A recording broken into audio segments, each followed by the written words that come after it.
en face le pire, jusqu'à ce qu'il fasse rire.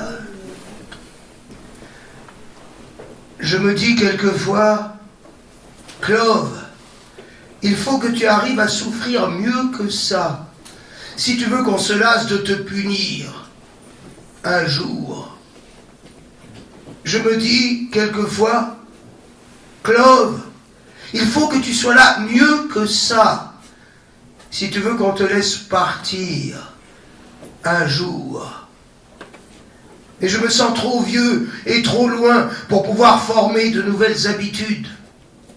Bon, ça ne finira donc jamais. Je ne partirai donc jamais. Puis, un jour, soudain, ça finit. Ça change. Je ne comprends pas. Ça meurt ou c'est moi. Je ne comprends pas ça non plus. Je le demande aux mots qui restent. Sommeil, réveil, soir, matin. Ils ne savent rien dire. J'ouvre la porte du cabanon et m'en vais. Je suis si voûté que je ne vois que mes pieds si j'ouvre les yeux et entre mes jambes un peu de poussière noirâtre. Je me dis que la terre s'est éteinte, quoique je ne l'ai jamais vue allumer.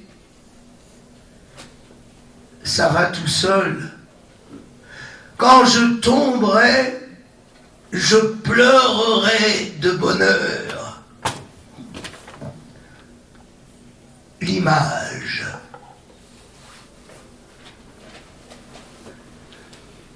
La langue se charge de boue.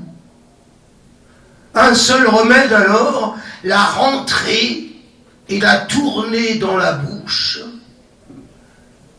La boue, l'avaler ou la rejeter. Question de savoir si elle est nourrissante et perspective. Sans y être obligé par le fait de boire, souvent j'en prends une bouchée. C'est une de mes ressources. La garde un bon moment. Question de savoir si avaler, elle me nourrirait, et perspective qui s'ouvre. Ce ne sont pas de mauvais moments. Me dépenser, tout est là. La langue ressort, rose dans la boue. Que font les mains pendant ce temps? Il faut toujours voir ce que font les mains. Eh bien, la gauche, nous l'avons vu, tient toujours le sac, et la droite, eh bien, la droite, au bout d'un moment, je la vois là-bas, au bout de son bras, allongée au maximum dans l'axe de la clavicule, si ça peut se dire, ou plutôt se faire, qui s'ouvre et se referme dans la boue, s'ouvre et se referme. C'est une autre de mes ressources. J'ai comme ça des petits trucs qui sont d'un bon secours. Même rasant les murs sous le ciel changeant, je devais être malin déjà. Elle ne doit pas être bien loin, 1 mètre à peine, et je la sens loin. Un jour, elle s'en ira toute seule, sur ses 4 doigts en comptant le pouce, car il en manque un, pas le pouce, et me quittera. Je la vois qui jette ses 4 doigts en avant comme des grappins, les bouts s'enfoncent, tirent, et ainsi elle s'éloigne par petits rétablissements horizontaux. C'est ce que j'aime, m'en aller comme ça, par petits bouts. Et les jambes, que font les jambes? Ah, les jambes. Et les yeux, que font les yeux? Fermés, assurément. Eh bien non, puisque soudain, là, sous la boue, je me vois. Je dis me comme je dis je, comme je dirais il, parce que ça m'amuse. Je me donne dans les 16 ans, et il fait pour comble de bonheur un temps délicieux. Ciel bleu d'œuf et chevauché de petits nuages. Je me tourne le dos et la fille aussi que je tiens par la main. Le cul que j'ai. À en juger par les fleurs qui émaillent l'herbe émeraude, nous sommes au mois d'avril ou de mai. J'ignore et avec quelle joie d'où je tiens ces histoires de fleurs et de saisons, je les tiens, un point c'est tout. À en juger par certains accessoires, dont une barrière blanche et une tribune d'un rouge exquis, nous sommes sur un champ de course. Tête rejetée en arrière, nous regardons, j'imagine, droit devant nous. Immobilité de statue, à part les bras aux mains entrelacées qui se balancent. Dans ma main libre, ou gauche, un objet indéfinissable, et par conséquent, dans sa droite, à elle, l'extrémité d'une courte laisse conduisant à un chien terrier, couleur de cendre, de bonne taille, assis de guingois, tête basse. Immobilité de ses mains-ci et des bras correspondants. Question de savoir pourquoi une laisse dans cette immensité de verdure et naissance peu à peu de taches grises et blanches auxquelles je ne tarde pas à donner le nom d'agneaux au milieu de leur mère.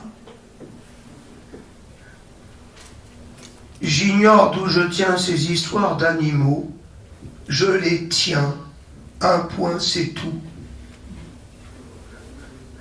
Dans un bon jour, je sais nommer 4 ou 5 chiens de races totalement différentes. Je les vois. N'essayons pas de comprendre surtout. Au fond du paysage, à une distance de 4 ou 5 miles à vue née, la masse bleutée d'une longue montagne de faible élévation, nos têtes en dépassent le fait. Comme mus d'un seul et même ressort, ou si l'on veut de 2 synchronisés, nous nous lâchons la main et faisons demi-tour, moi dextrorsum, elle sénestro. Elle transfère la laisse à sa main gauche et moi, au même instant à ma droite, l'objet maintenant un petit paquet blanchâtre en forme de brique Des sandwichs peut-être bien, histoire sans doute de pouvoir mêler nos mains de nouveau, ce que nous faisons. Les mains se balancent. Le chien n'a pas bougé. J'ai l'absurde impression que nous me regardons. Je rentre la langue, ferme la bouche et souris.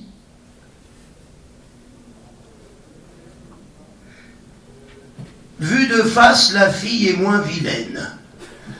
Ce n'est pas elle qui m'intéresse. Moi, pâle cheveux en brosse, grosse face rouge avec boutons, ventre débordant, braguette béante, jambes cagneuses en fuseau, écartées pour plus d'assises, fléchissant aux genoux, pieds ouverts 135 degrés minimum, demi-sourire béat à l'horizon postérieur, figure de la vie qui se lève, tweed vert, bottines jaunes, coucou ou similaire à la boutonnière. Nouveau demi-tour vers l'intérieur, soit de nature à nous amener fugitivement, pas fesses, mais face à face. Au bout de 90 degrés, transfert, rattachement des mains, balancement des bras, immobilité du chien. Ce fessier que j'ai. 3, 2, 1, gauche, droite, nous voilà partis, nez au vent, bras se balançant, le chien suit, tête basse, queue sur les couilles. Rien à voir avec nous, il a eu la même idée au même instant. Du mal branche en moins rose, les lettres que j'avais alors. S'il pisse, il le fera sans s'arrêter. J'ai envie de crier « Plaque là, là, et cours t'ouvrir les veines !»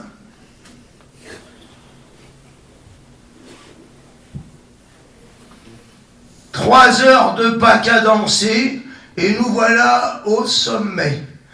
Le chien s'assied de guingois dans la bruyère, baisse son nez sur sa bite noire et rose. Pas la force de la lécher. Nous, au contraire, demi-tour vers l'intérieur, transfert, rattachement des mains, balancement des bras, dégustation en silence de la mer et des îles, tête qui pivote comme une seule vers les fumées de la cité, repérage en silence des monuments, têtes qui reviennent, on dirait reliées par un essieu, bref brouillard, et nous revoilà qui mangeons les sandwichs à bouchées alternées, chacun le sien, en échangeant des mots doux. Ma chérie, je mords, elle avale. Mon chéri, elle mord, j'avale. Nous ne roucoulons pas encore la bouche pleine. Mon amour, je mords, elle avale. Mon trésor, elle mord, j'avale. Bref, brouillard. Et nous revoilà qui nous en allons de nouveau à travers champs, la main dans la main, les bras se balançant, la tête haute vers les sommets de plus en plus petits. Je ne vois plus le chien, je ne nous vois plus. La scène est débarrassée. Quelques bêtes et des moutons qu'on dirait du granit qui affleure. Un cheval que je n'avais pas vu, debout immobile, échine courbée, tête basse. Les bêtes savent. Bleu et blanc du ciel, matin d'avril, sous la boue, c'est fini, c'est fait, ça s'éteint. La scène reste vide, quelques bêtes, puis s'éteint. Plus de bleu.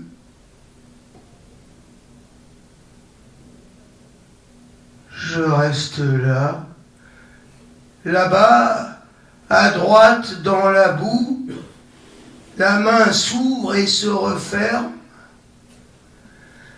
Ça aide qu'elle s'en aille. Je me rends compte que je souris encore. Ça n'est plus la peine. Depuis longtemps, ça n'est plus la peine. La langue ressort, va dans la boue. Je reste comme ça, plus soif. La langue rentre, la bouche se referme.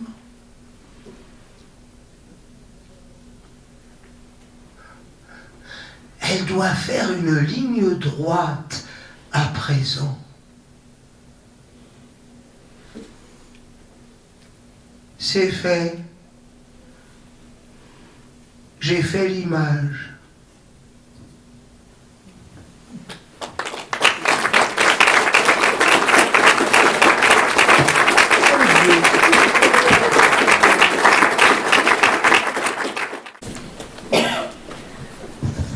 Merci beaucoup, Denis Lavant.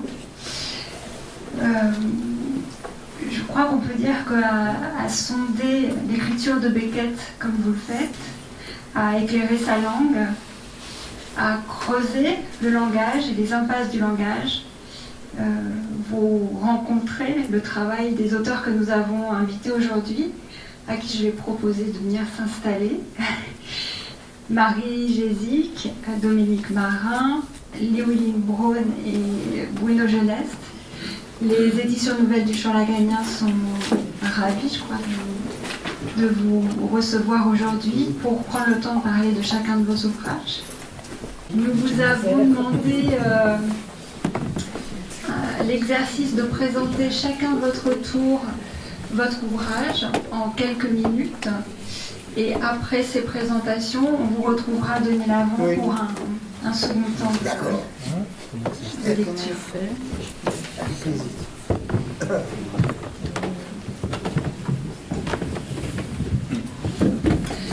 Marie Gésic, je vous ai proposé de commencer.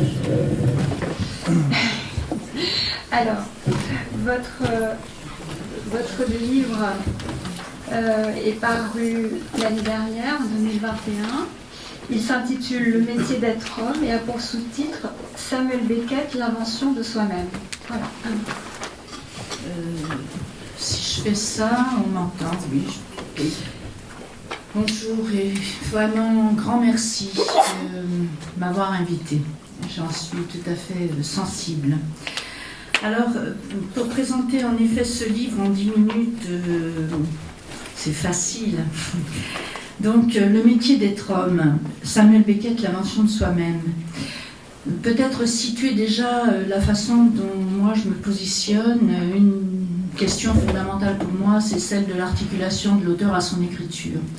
J'ai fait des études de lettres pour commencer et je n'ai jamais trouvé de réponse jusqu'à ce que je rencontre le séminaire 3 de Lacan, et où là, tout à coup, bien sûr, cette articulation avec la métaphore paternelle, qui trouve là une expression écrite et rhétorique, a été pour moi tout à fait une rencontre déterminante.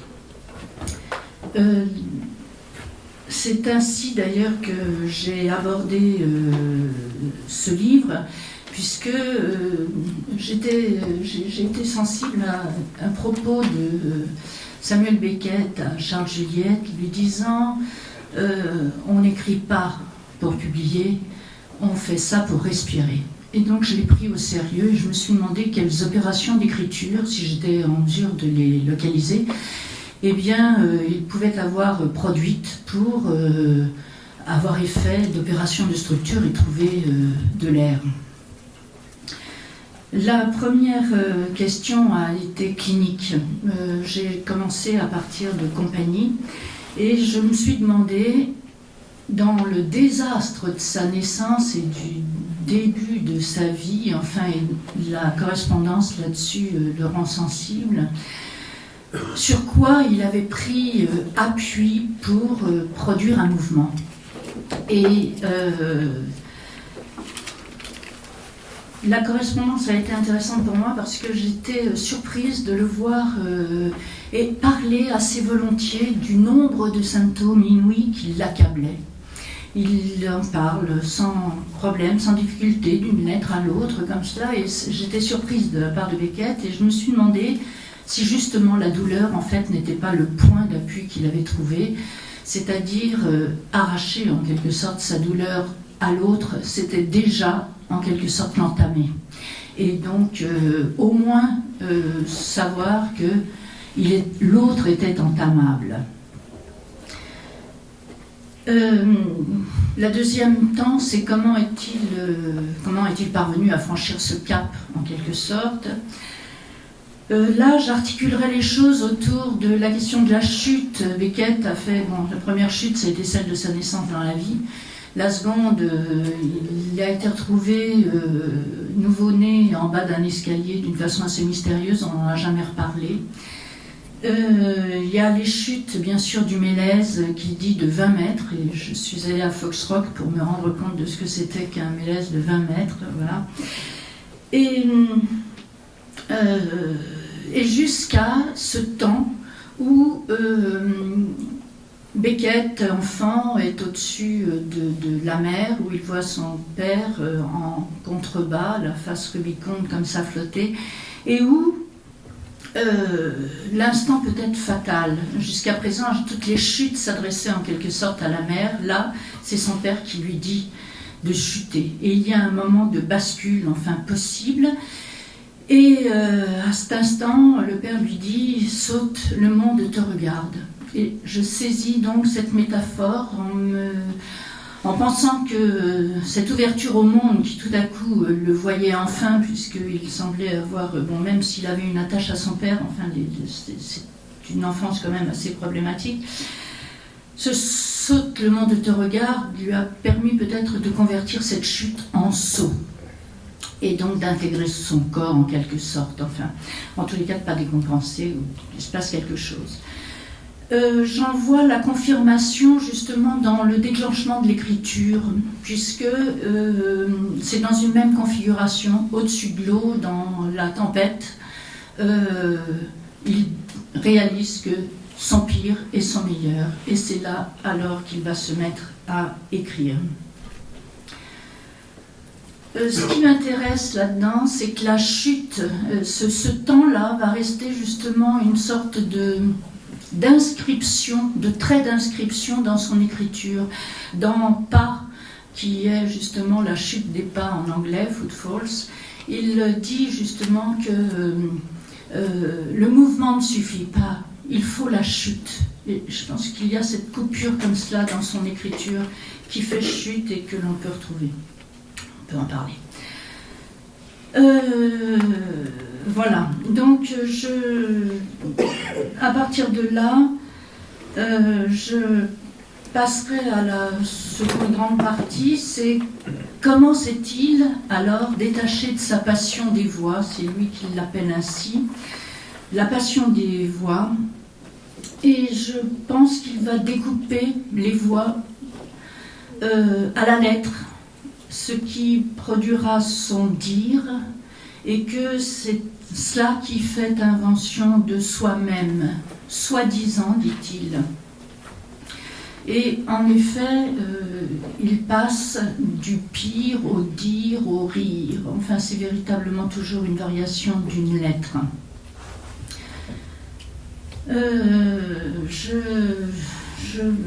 Alors, oui, à partir de là, ma question a été de me demander s'il m'était possible de localiser son dire, en fait. Qu'est-ce qu'il pourrait recueillir comme étant...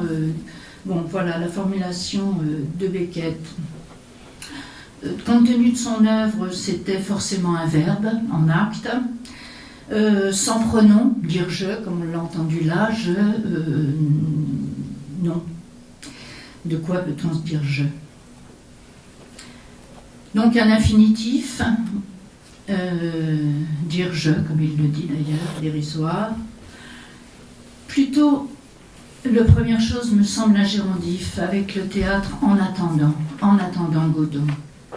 Et puis, bon, cette formulation un peu passive, convenant pas tout à fait à Beckett, dans Les Peupleurs, j'ai lu dans ce premier incipit comme cela, et chacun s'en va cherchant son dépeupleur.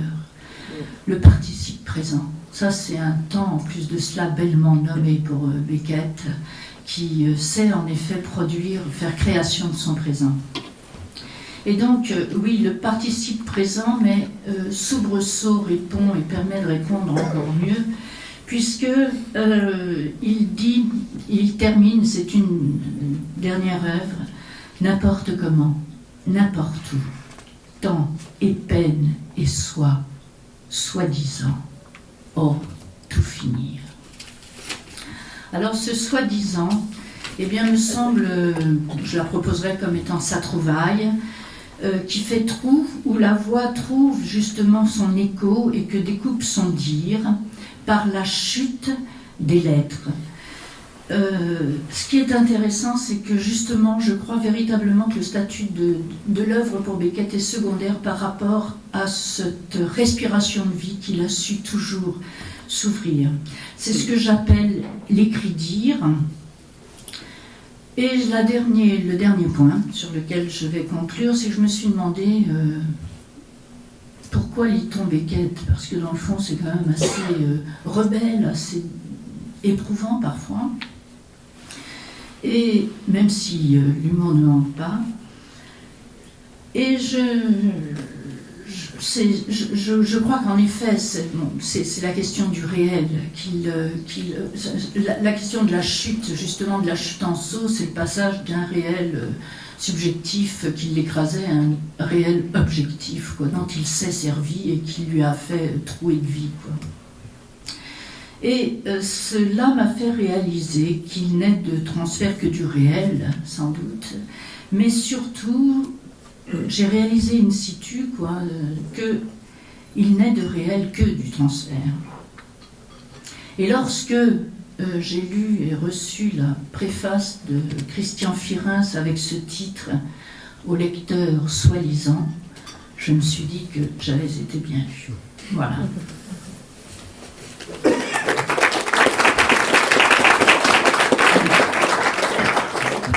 Merci Marie Gésic. Cher Dominique Marin, à vous.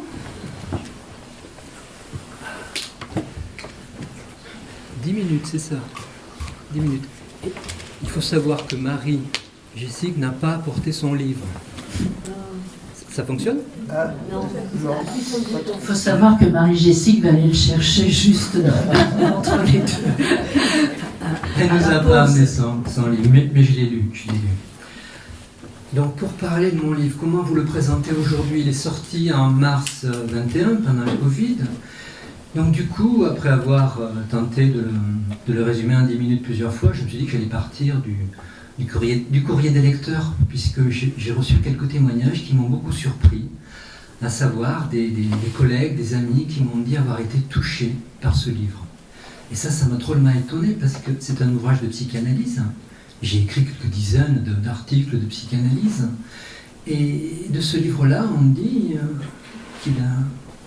qu'il peut susciter l'émotion. Ça m'a surpris, j'ai pas pu le référer à mon écriture. Donc je suppose que c'est simplement parce que c'est un ouvrage de psychanalyse, c'est l'effet Beckett, ce que je vais appeler aujourd'hui le phénomène Beckett. En même temps, ce livre ne parle pas que de Beckett. Loin de là, il est à lire dans le cadre d'une réflexion que je mène depuis longtemps sur les liens entre psychanalyse et littérature. Depuis que j'ai découvert la psychanalyse, c'est une question qui me taraude. Vous savez bien que d'emblée, Freud associe sa découverte avant la fin de l'écriture de l'interprétation des rêves. En 1897, si je ne me trompe pas, il associe sa découverte à deux grands noms qui sont Sophocle et Hamlet. Et Lacan va le suivre, va suivre cette voie, mais jusqu'à un certain point. Et ce point porte un nom de l'écrivain irlandais James Joyce.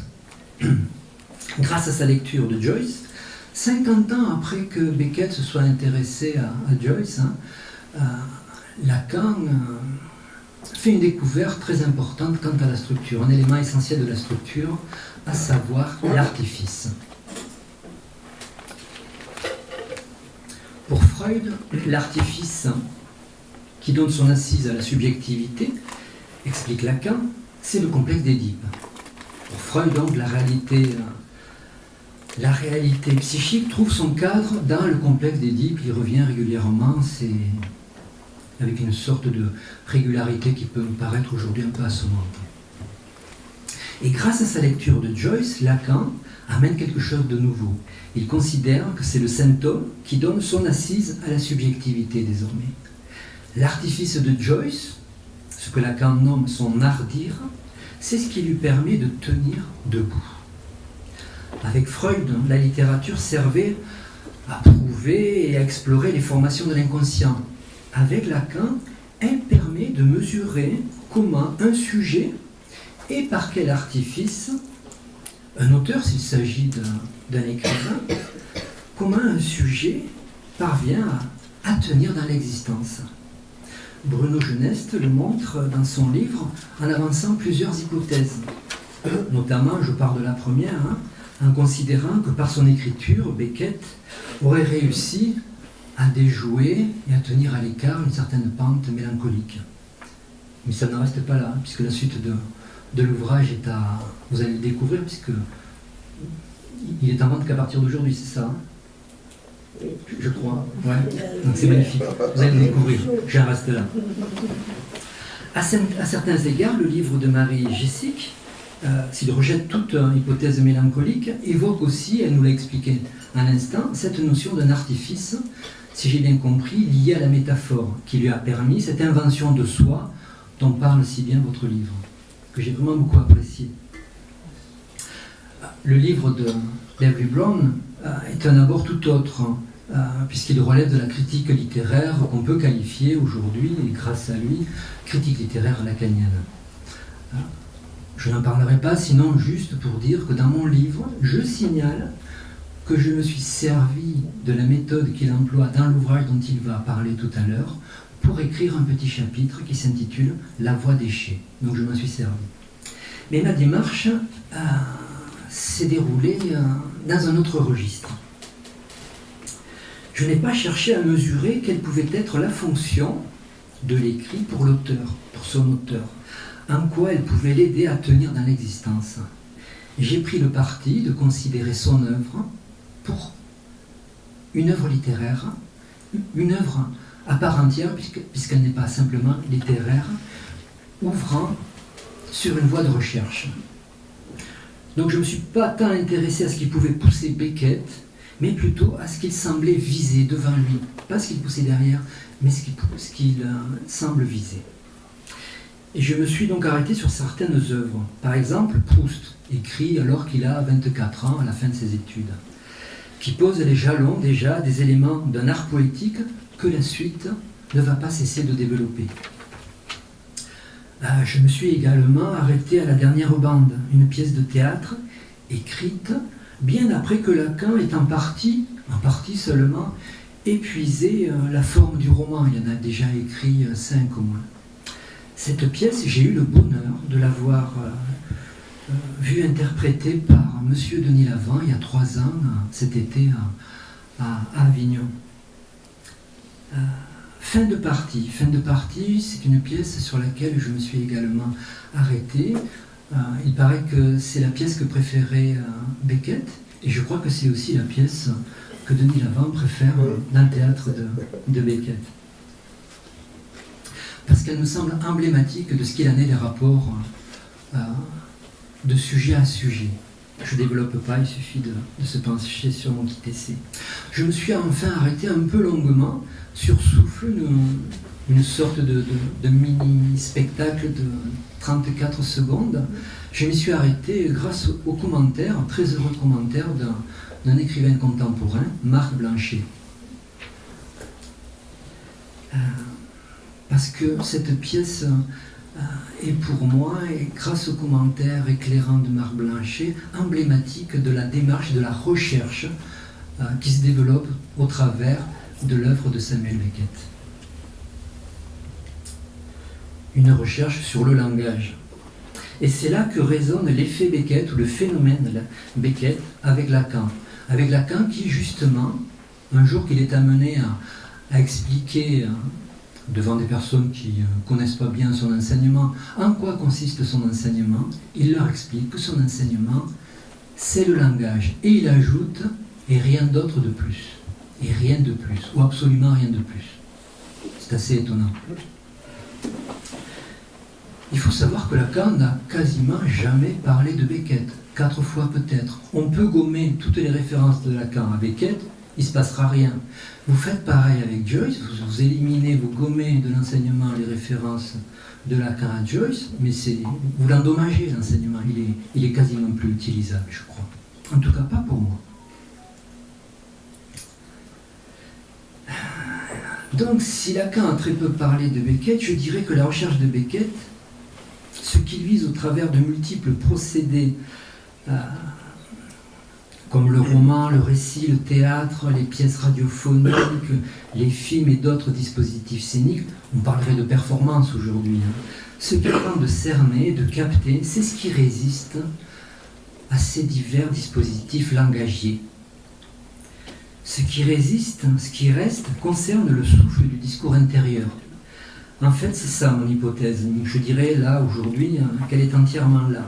L'artifice beckettien, qui donne son assise, non pas au sujet Beckett, non pas à l'auteur, mais à son œuvre, c'est le discours intérieur. Ce discours intérieur qui, en littérature, s'est répandu comme un nouveau procédé, une nouvelle technique, à partir des années 20, justement. Ce n'est pas un courant littéraire, c'est une technique. Mon travail sur Beckett m'a finalement amené à me pencher sur cette notion, le discours intérieur, que Lacan n'a que peu traité tout au long de son enseignement, même s'il en parle dans le séminaire 3, même s'il en parle plus longuement dans le séminaire 20 à propos de l'enfant, du discours du soliloque de l'enfant, pour souligner l'élément constituant qu'est le discours intérieur. Cette question continue à m'occuper, pour 2 raisons. D'abord parce qu'il me semble que la fonction du discours intérieur peut permettre d'éclairer certains faits cliniques. Et d'autre part, il me semble que des auteurs méritent tout à fait notre attention, car ils font eux aussi partie de ce que j'ai qualifié du phénomène de l'effet Beckett. Si j'en avais le temps, je vous aurais bien lu une page écrite par M. Denis Lavant, pour la revue de Jean-Pierre Anne qui s'intitule Friction, une revue sur le théâtre. Je le ferai peut-être tout à l'heure quand il sera parti. Ce monsieur m'intimide. On s'est mis d'accord. J'attends qu'il parte parce que comme il est pressé, ce sera mieux. Mais vous verrez que cette recherche que mène Lacan sur le langage, on peut effectivement en recueillir d'autres éléments chez d'autres auteurs, chez d'autres artistes, notamment chez des comédiens. Je m'en tiens là.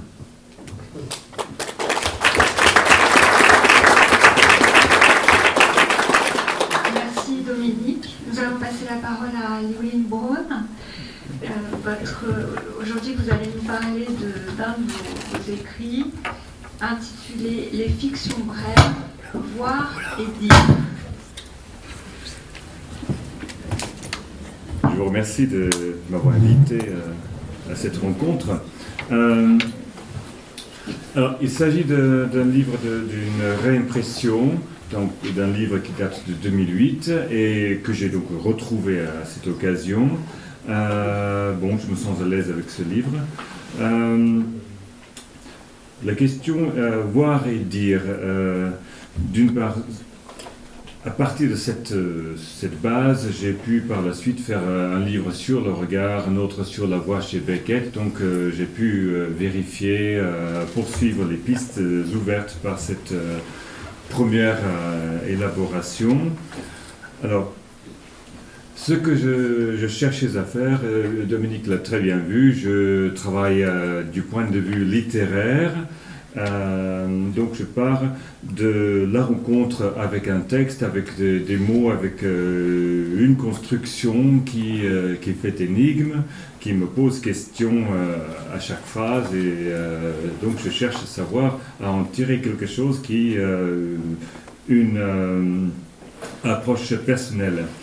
Donc à cette époque-là, je partais la recherche d'un trait structurel unique dans une œuvre et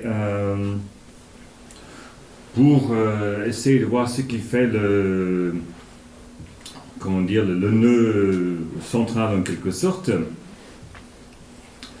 Et ici, en l'occurrence, j'avais trouvé une sorte d'axiomatique ou quelque chose initial qui se formulait ainsi: d'un côté, d'un énoncé achevé dont la ponctuation finale vient confirmer le sens, on dit qu'on voit ce que le texte veut dire d'un énoncé. Alors, en revanche, une phrase qui ne parvient pas à l'achèvement, qui est pur dire, on dit qu'elle est obscure, on ne voit pas ce qu'elle veut dire. Donc, cela faisait une opposition binaire qui est marquée tout au long des œuvres de Beckett, c'est-à-dire il y a d'un côté la voix qui vient de l'obscurité, qui envahit le personnage, d'un autre côté l'achèvement de l'image, cela se voit assez clairement dans des pièces de théâtre par exemple, même si là j'ai traité les fictions. Une image fixe, lumineuse sur la scène et puis les voix qui entourent le personnage qui sont ses propres voix mais qui viennent d'ailleurs. Or, ce qui m'a paru remarquable était que cette scission est très présente et structurante chez Beckett. Et alors que dans un autre texte, on peut relever le voir et le dire, mais les deux forment un entrelac, un chiasme qui fait que tout cela se tisse de façon vraisemblable. Donc, d'un côté, on trouve la voix. Donc, j'étais parti en fait à partir de cette opposition, d'une structure ternaire, d'un côté le vide qui est associé à la voix, de l'autre côté l'énonciation, le jeu qui parle, mais qui est habité par ses voix, et de l'autre côté l'image, donc l'imaginaire, qui souvent revêt une forme stéréotypée, comme nous l'avons entendu dans la magnifique présentation tout à l'heure, cette image du couple figé, un peu très caricatural. Donc, le jeu, l'énonciation, c'est comme une singularité absolue, quelqu'un qui parle sans attribut, sans autre. Et c'est un jeu aussi qui se vit comme étant un faux semblant, qui n'a... parce qu'il est habité par un silence qui n'est pas entamé, qu'on ne peut pas entamer. Et donc la voix, je la situe du côté de ce vide, et c'est une voix qui pose un problème de sens, et c'est une voix qui est souvent sans arrêt, sans coupure, et on l'entend notamment dans le roman, si on peut dire, L'Innommable de Beckett, qui est cette voix, ce narrateur qui parle sans arrêt. Et celui qui parle, cet énonciateur, est coupé du monde de ses semblables, parce que ces mondes, les semblables, évoluent dans l'univers réaliste, spéculaire, où chacun se retrouve entouré de ses semblables, des autres. Et donc cet énonciateur est coupé de ce registre-là. Et c'est une voie aussi où on cherche une fin enfin qui ne vient pas, que la fin, le vœu d'une fin relève du signifié, on veut que tout s'éteigne, mais le dire poursuit et se poursuit, et la fin donc empêche cette fin d'advenir. De notre côté, l'image, ce sont souvent des vignettes un peu restreintes, des personnages, des vivants qui évoluent très loin de celui qui est par ailleurs dans les obscurités, dans les ténèbres, dans la boue, comme nous avons entendu tout à l'heure. Et là, en quelque sorte, ce sont des êtres qui ont des attributs. On voit cela dans des textes pour rien, par exemple, qui ont des attributs, mais qui n'ont pas d'énonciation, qui n'ont pas de subjectivité. Et donc, le locuteur, l'énonciateur est exclu de ce registre-là. Et enfin, il y a une part qu'il faut aborder qui dépasse ce registre, cette opposition binaire. Et c'est ce que j'appelle, après Beckett, l'objet pur. C'est quelque chose que Beckett poursuit comme un fil dans son texte, son essai de jeunesse sur Proust. Il l'appelle le réel idéal, c'est-à-dire non pas l'abstraction cérébrale, ni l'imagination pure, et ce n'est pas non plus la réalité prosaïque, phénoménale. C'est quelque chose qui est réduit à un os, à quelque chose de pur et qui prend la forme du crâne plus tard dans son œuvre. Et donc c'est une part qui est extrait de du monde vraisemblable et qui touche au vide. Et là, c'est quelque chose qui est mis en évidence dans les derniers textes en prose très très denses de Beckett, que je traite dans le livre sur les ruines qui est sur le présentoir. Une mortification, l'assimilation par l'espace, le désert par exemple, le sable, tout s'écroule, et donc une mortification en même temps. Ce qui ne cesse de miner, de saper tout cela, c'est la parole, le dire, qui creuse encore, qui empêche toute stase finale. Donc j'arrête là. Merci.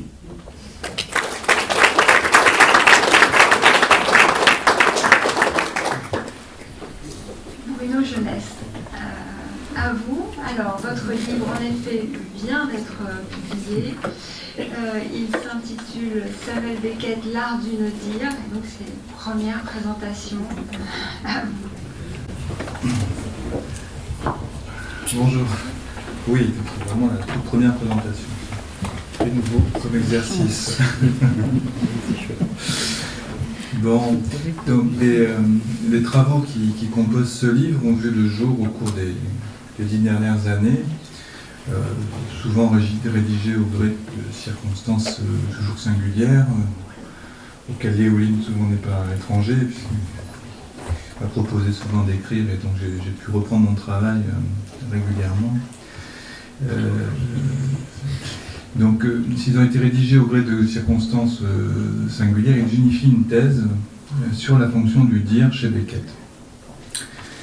Le dire constitue chez lui une opération de nouage telle que Lacan a pu en émettre la thèse dans le séminaire RSI. Alors avec Lacan, on a, comme l'a rappelé Dominique, on a le Oedipe freudien, peau de banane pour l'analyste, et on a aussi l'art-dire joycien, qui est pétri par l'ardeur de la jouissance, logée dans la matérialité signifiante. Lacan navigue là entre ces deux locutions pour situer les termes et le terme de l'opération analytique, la dégageant de l'imaginaire freudien et allant au-delà de la pulvérulence de la lettre joycienne. Alors je me suis quant à moi permis ce petit écart de langage, l'art du ne-dire, pour distinguer l'opération beckettienne de la joycienne. Je m'en explique à plusieurs reprises, en particulier sur la dévalorisation de la jouissance dont rend bien compte l'option beckettienne en regard de la joycienne. Et puis donc dans le titre, il y a l'art. Alors pourquoi, me direz-vous? Cela semble une petite affaiterie, une petite manière de ma part, mais ce n'est pas le cas. C'est avant tout pour faire sonner l'art du ne-dire, du ne pas dire, comme justesse d'un non-dire. C'est toute la valeur du silence typiquement beckettien, en tant qu'il a porté d'un dire. Alors avec Beckett, c'est en somme le pas dire qui construit patiemment le ne. Voilà, donc je me suis un peu servi de tout ce que j'ai pu un peu trouver chez Lacan autour de la question du dire. Et en particulier, on sait, sur le lire et le silence, on sait que Lacan a pu évoquer la question du juste non-dit dans son rapport au nom du Père. Et c'est d'ailleurs à ce titre qu'in fine, je propose qu'on ajoute, ou que Beckett fasse partie de ce que Lacan appelle la dialogie, pour ouvrir aux questions qu'il pose pour la fin d'analyse. Donc là, on ne prive d'ailleurs pas à Dante non plus de cette dialogie, mais ce serait à développer un peu ultérieurement. Voilà, donc avec Beckett, le non-dire a aussi la portée d'un dire qui fait nœud, et il devient un juste non-dit, un non-dit qui tombe juste. Je soutiens également que Beckett n'oublie pas le qu'on dise dont Lacan fait cas dans l'étourdi, et je souligne également qu'il y a chez lui le dire comme acte, et qu'il y a aussi l'ensemble de l'œuvre à considérer comme le délignage d'un dire, ce que nous faisons tous finalement ici. Alors, je ne vais pas développer l'intégralité des thèses présentes dans l'ouvrage, mais juste présenter celle qui en constitue le cœur, et à partir de laquelle j'en viens à 3 chapitres, les 3 derniers, sur le rien, l'humain et le sexe. Alors cette thèse, c'est la thèse borroméenne du ne-dire. Elle procède, il faut le souligner, par à-coups, par examen de plans d'existence où l'on peut successivement situer Beckett, tout en faisant place finalement à l'indécidable de 2 thèses, indécidable qui, il faut bien le dire, est bien dans la veine de Sam Beckett, l'énigme. Bon. Alors, donc, bon, il y a de l'indécidable, mais ce qui par contre m'a semblé avéré, c'est la mise en fonction du hiatus dans l'écriture. Cette promotion du hiatus, cap au pire en est le plus bel aboutissement. Hiatus savamment produit, d'une précision horlogère. Ça, c'est pour la couverture du livre de Dominique. Toujours hiatus, toujours obscurcissant, désobscurcissant, comme vos gravures, Marie, dans votre livre. De Vicky. C'est les Vicky. De Vicky. Ah, je crois que c'était. J'ai pas fait ça. C'est les gravures de Vicky, d'accord. Ou encore comme le travail photographique de Liéoline, qui a toujours l'amabilité de m'envoyer un cliché qui obscurcit des obscurcis. Donc voilà, le hiatus, c'est un peu de cet ordre-là chez Beckett. Donc ce hiatus, il prend pied sur un irrationnel, une incommensurabilité mathématique. Beckett dit que c'est un sujet sans nombre et sans personne, objet lacanien et par lettres, dont il n'est plus qu'à produire d'une geste artistique les contours poétiques.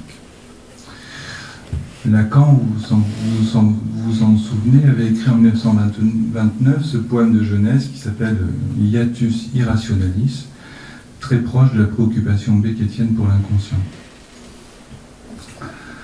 Alors l'inconscient, Beckett, il le renomme.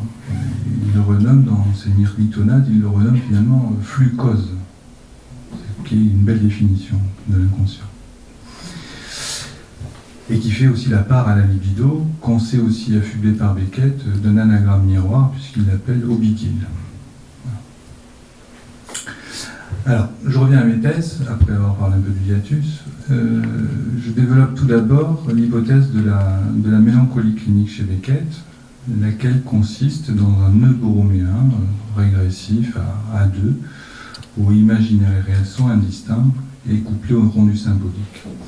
Et j'essaie à partir de là, c'est l'hypothèse de départ, c'est à partir de là de considérer quelle a été l'issue trouvée par le projet d'artiste, et ce, dès la lettre allemande de 1933.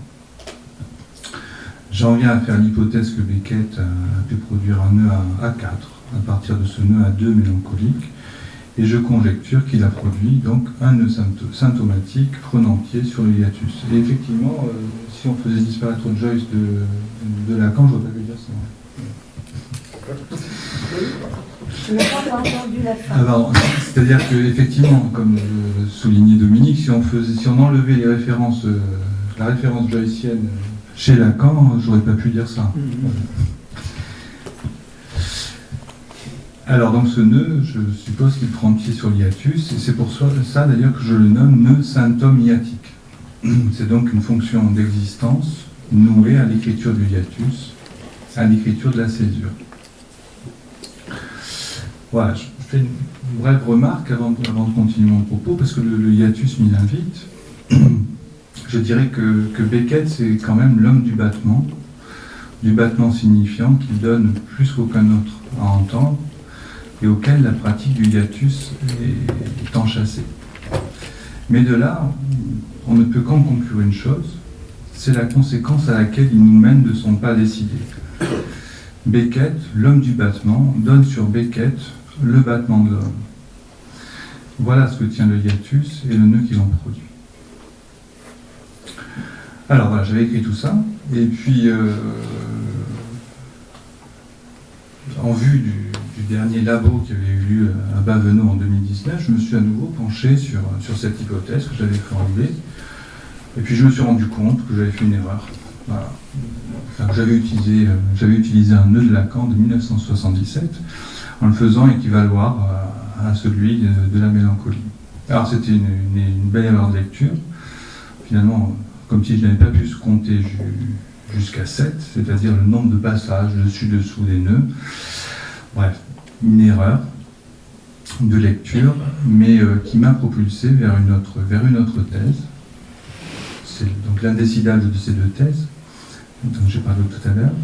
Ça m'a propulsé vers une autre thèse où le hiatus reste tout aussi central, mais où il ne s'agirait plus de faire un nœud symptomatique en creusant le nœud mélancolique, en l'évidant, en divisant chacun de ses ronds, c'est-à-dire en trouvant l'empire du signifiant par le hiatus, mais en considérant que l'œuvre de Beckett pourrait aussi être considérée en soi comme une emboroménalisation, un cernage de ce qu'on appelle dans la théorie Gilles Grand Tabaret, c'est-à-dire le vide, pour en parler aussi tout à l'heure, Léoline. Un cernage comme ça, en traquant la langue et en traquant sa trame poreuse. Ce vrai trou de la structure, là en puissance de départ, est cernable par l'écriture, seulement à partir de cette trame que Beckett envisage comme poreuse. Donc la thèse se décale donc de l'hypothèse mélancolique et va vers une modalité de départ atypique, tout aussi atypique que l'est celle de Joyce.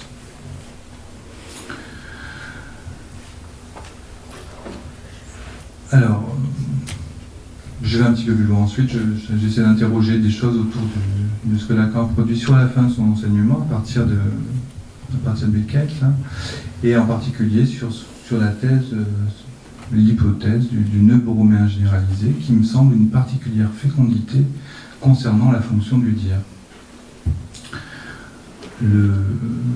Ce fameux nœud là, très, très bizarre qui se dénoue sans coupure, je considère à la fin que c'est une topologisation nouvelle du dire, après celle que Lacan a développée dans l'étourdi. C'est un nœud qui peut se dénouer de lui-même, et qu'il se dénoue et puisse se renouer nous amène à considérer l'irréductible du dire. Alors je ne détaille pas, là, je détaille un peu plus quand même dans mon texte, mais évidemment, il y a un dire singulier qui se dégage chez Beckett, mais évidemment, pour que ça se dégage, c'est déjà pas du tout cuit, et ce n'est pas dû une fois pour toutes. Là, pour le coup, on serait cuit, justement. Il reste toujours à le réinventer et à en retrouver la corde. Ça fait au fond celle de la vie. Et ça, c'est une chose que nous apprend Beckett. On peut toujours gagner à partir d'un dire, d'une novation de ce dire, et j'en appelle à la fin de mon travail à l'ensemble des varias qu'il a exploités. On peut gagner quelques menus millimètres sur le réel. Ce dont on ne peut parler, faut-il le taire? Non, on peut aussi le montrer par le théâtre d'abord, puis par le média visuel, et le donner enfin à entendre par le musical. Il s'agit donc de continuer, même si l'on ne peut pas, mais cela veut déjà dire que l'on a pris la mesure justement du réel du dire, et que l'on met en acte le réel existentiel de ce dire. Enfin, pour finir, parce que je n'en tiens pas qu'à Beckett, j'ai proposé une mise en perspective de la solution beckettienne, avec la tragique impossibilité d'Alejandra Pizarnik d'en élaborer une qui tienne, et avec celle de son ami Sioran, solution qui est d'une toute autre facture, centrée sur la promotion d'un ego, d'un nom qu'il revendique comme mode exact d'effondrement. Je propose qu'il s'agit chez Sioran d'un pire de l'ego joycien, par lequel l'abjection, dont regorge l'acide pensée suranienne, se résout en égo d'objection.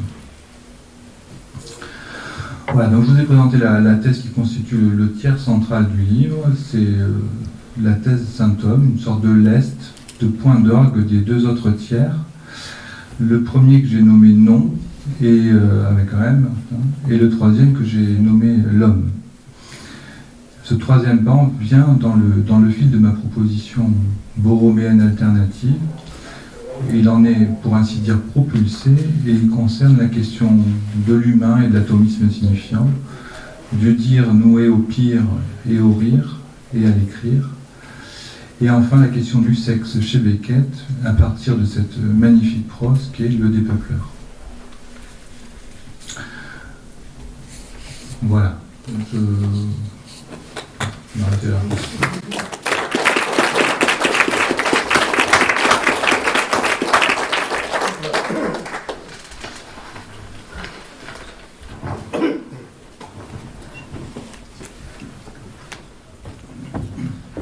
Imagine si ceci,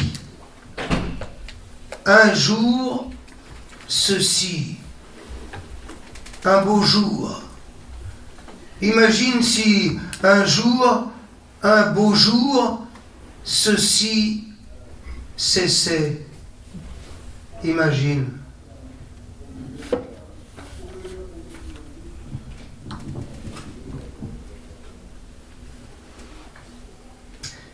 Cela me permet par surcroît de savoir quand débuta cet irréel voyage pénultième d'une forme pâlissante entre formes pâlissantes, et que je déclare sans autre forme de procès avoir débuté dans la 2e ou 3e semaine de juin, au moment, c'est-à-dire pénible entre tous, ou sur ce qu'on appelle notre hémisphère, l'acharnement du soleil atteint son maximum et que la clarté arctique vient pisser sur nos minuits.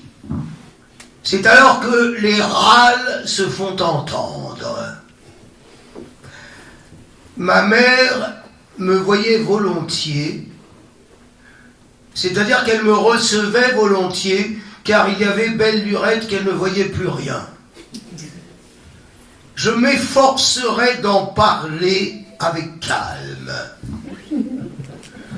Nous étions si vieux, elle et moi.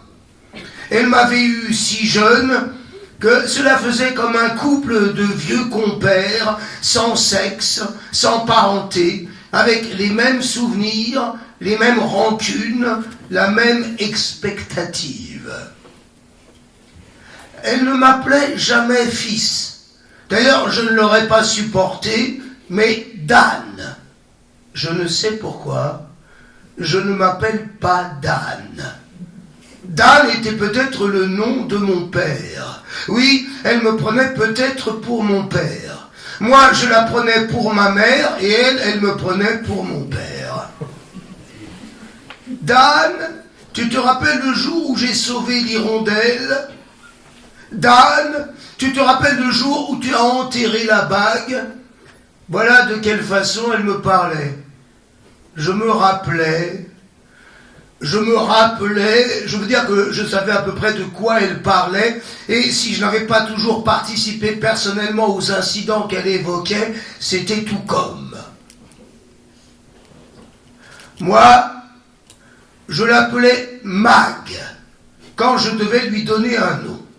Et si je l'appelais Mag, c'était qu'à mon idée, sans que j'eusse su dire pourquoi, la lettre G abolissait la syllabe ma, et pour ainsi dire crachait dessus, mieux que toute autre lettre ne l'aurait fait.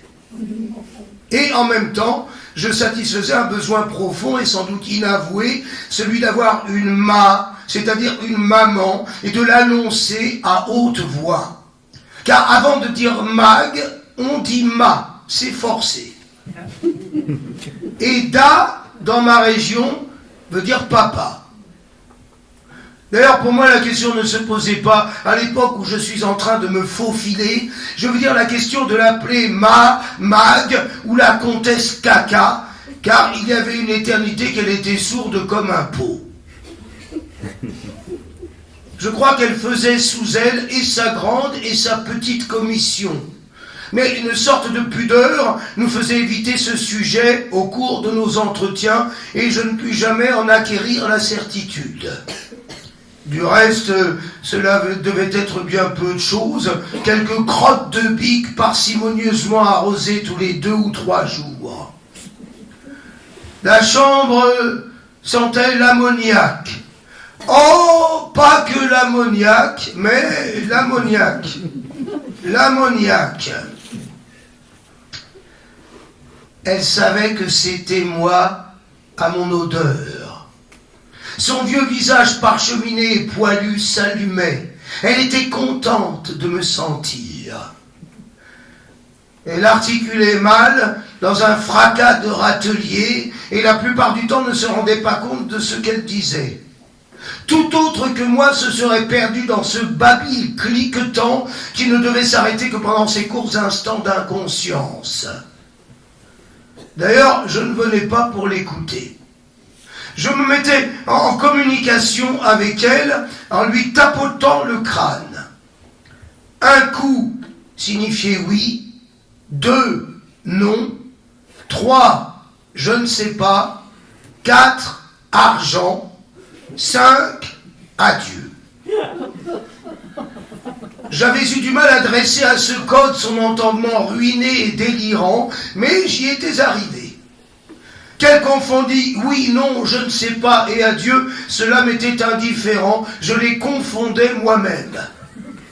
Mais qu'elle associa les 4 coups avec autre chose qu'avec l'argent, voilà ce à quoi il fallait obvier à tout prix. Pendant la période de dressage, donc, en même temps que je lui frappais les 4 coups sur le crâne, je lui fourrais un billet de banque sous le nez ou dans la bouche. Petit naïf que j'étais. Car elle semblait avoir perdu sinon la notion de la mensuration absolument, tout au moins la faculté de compter au-delà de 2. Il y avait trop loin pour elle, comprenez-vous, de 1 à 4. Arrivée au 4e coup, elle se croyait seulement au 2e, les 2 premiers s'étant effacés de sa mémoire aussi complètement que s'ils n'avaient jamais été ressentis, quoique je ne vois pas très bien comment une chose jamais ressentie peut s'effacer de la mémoire, et cependant cela arrive couramment. Elle devait croire que je lui disais tout le temps non, alors que rien n'était plus loin de mes intentions. Éclairé par ces raisonnements, je cherchais et finis par trouver un moyen plus efficace pour insérer dans son esprit l'idée d'argent. Il consistait à substituer aux 4 coups de mon index, un ou plusieurs, selon mes besoins, coups de poing sur son crâne. Ça, elle le comprenait. D'ailleurs, je ne venais pas pour l'argent. Je lui en prenais, mais je ne venais pas pour cela. Je ne lui en veux pas trop à ma mère. Je sais qu'elle fit tout pour ne pas m'avoir, sauf évidemment le principal. Et si elle ne réussit jamais à me décrocher, c'est que le destin me réservait à une autre fosse que celle d'Aisance. Mais l'intention était bonne et cela me suffit. Non, cela ne me suffit pas, mais je lui en tiens compte à ma mère des efforts qu'elle fit pour moi. Et je lui pardonne de m'avoir un peu secoué dans les premiers mois et d'avoir gâté la seule période à peu près potable de mon énorme histoire. Et je lui tiens compte également de ne pas avoir recommencé, instruite par mon exemple, ou de s'être arrêtée à temps. Et si je dois chercher un jour un sens à ma vie, on ne sait jamais. C'est de ce côté-là que je gratterai d'abord. Du côté de cette pauvre putain unipare et de moi, dernier de mon engeance, je me demande laquelle. J'ajoute, avant d'en venir aux fêtes, car on dirait vraiment des fêtes de ce distant après-midi d'été, qu'avec cette vieille femme sourde, aveugle, impotente et folle qui m'appelait Dan et que j'appelais Mag, et avec elle seule, Non. Je ne peux pas le dire. C'est-à-dire que je pourrais le dire, mais je ne le dirai pas. Oui, il me serait facile de le dire, car ça ne serait pas vrai. Que voyais-je d'elle? Une tête toujours. Quelquefois les mains, rarement les bras, une tête toujours. Voilée de poils, de rides, de saleté, de bave. Une tête qui obscurcissait l'air. Non pas qu'il importe de voir, mais c'est un petit commencement. C'est moi qui prenais la clé sous l'oreiller, qui prenait l'argent dans le tiroir, qui remettait la clé sous l'oreiller, mais je ne venais pas pour l'argent. Je crois qu'il y avait une femme qui venait chaque semaine. Une fois, j'y posais mes lèvres, vaguement, précipitamment, sur cette petite poire grisâtre et ratatinée. Poire. Cela lui fit-il plaisir? Je ne sais pas. Son caquetage s'arrêta un instant, puis reprit. Elle dut se demander ce qui lui arrivait. Elle se dit peut-être « poire ». Je sentis une odeur terrible.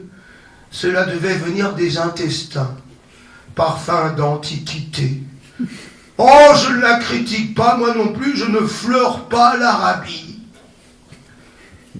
Décrirai-je la chambre? Non.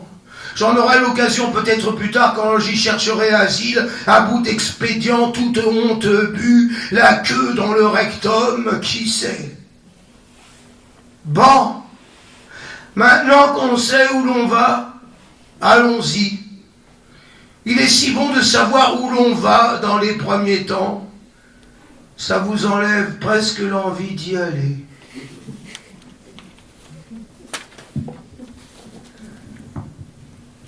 Et pour finir,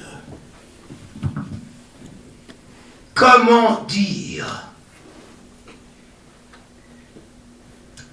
Folie. Folie que de...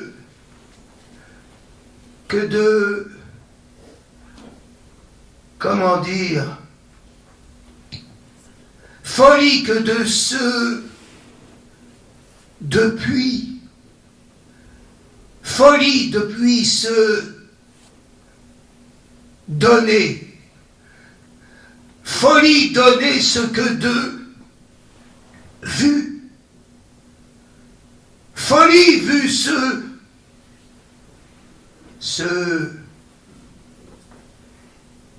comment dire, ceci, ceci, Tous ceci, folie donnée, tout ce vu.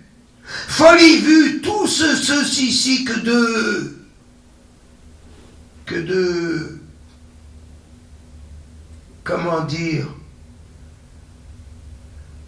voir, entrevoir, croire, entrevoir, vouloir croire, entrevoir, folie que de vouloir croire, entrevoir quoi? Quoi? Comment dire? Et où? Que de vouloir croire, entrevoir quoi? Où? Où? Comment dire? Là. Là-bas. Loin. Loin, là, là-bas. À peine. Loin, là, là-bas. À peine quoi? Quoi? Comment dire? Vu tout ceci, folie que de voir quoi? Entrevoir, croire, entrevoir, vouloir croire, entrevoir, loin, là, là-bas, à peine quoi? Folie que d'y vouloir croire, entrevoir quoi? Quoi? Comment dire? Comment dire? Je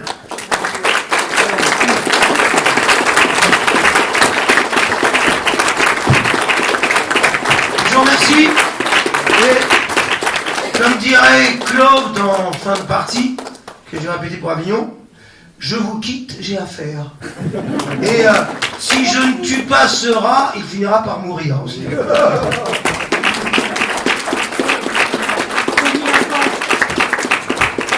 dire qu'on peut vous retrouver le mois prochain au Théâtre 14. La dernière bande, mise en scène par Jacques Osinski. Toujours, exact. Merci. Bon, bah, bonne continuation.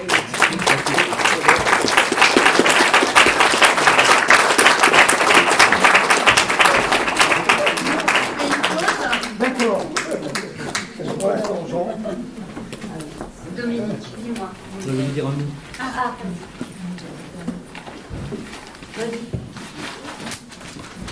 Marie-Jessique, allons. Marie-Jessique tout à l'heure posait la question comment se fait-il que nous continuions à lire Beckett? Et moi j'ai envie de dire mais non, c'est pas ça. Ah, on s'y intéresse, on continue à s'y intéresser. Et j'ai envie de poser la question, comment se fait-il que des comédiens aient envie de le lire et de le jouer? Alors, à cet égard, il est en train de partir, c'est très bien, je vais lire un petit passage d'un texte remarquablement écrit, dans lequel Denis Lavant parle de son travail, qui n'est pas un travail autour de Beckett, c'est un travail qu'il partage avec un autre comédien, un partenaire qui vient du cirque. Je voudrais lire le passage où il parle de sa partie à lui. Si je retrouve la page, c'est ce qu'on avait dit.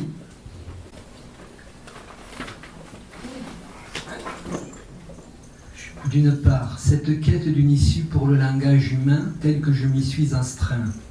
C'est Denis Lavant qui écrit. Représente à elle seule la conquête de tout un hémisphère pour celui qui, comme moi, vient du geste et du silence, ou plutôt de ce qu'il y a d'imprononçable pour la pensée.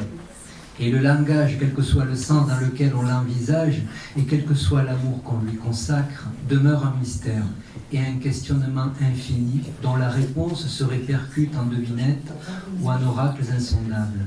Cette parole humaine qui a traversé les siècles, tour à tour divisée, réunifiée, unique et pourtant multiple, expression sage ou sauvage, bavardage futile ou ultime nécessité, entité indomptable ou jamais absolument maîtrisée, car seul outil à la mesure de la vulnérabilité et de l'impérieux désir de liberté enclos dans la bête humaine, représente un iceberg effarant, dont la mince partie émergée ne constitue que le minimum de sens qui affleure dans notre parole quotidienne.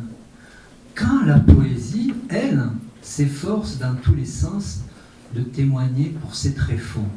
Et je crois que c'est ça le phénomène, l'effet Lacan, cette question adressée au langage et cette recherche qui fait que nous pouvons entrer en résonance avec ces auteurs.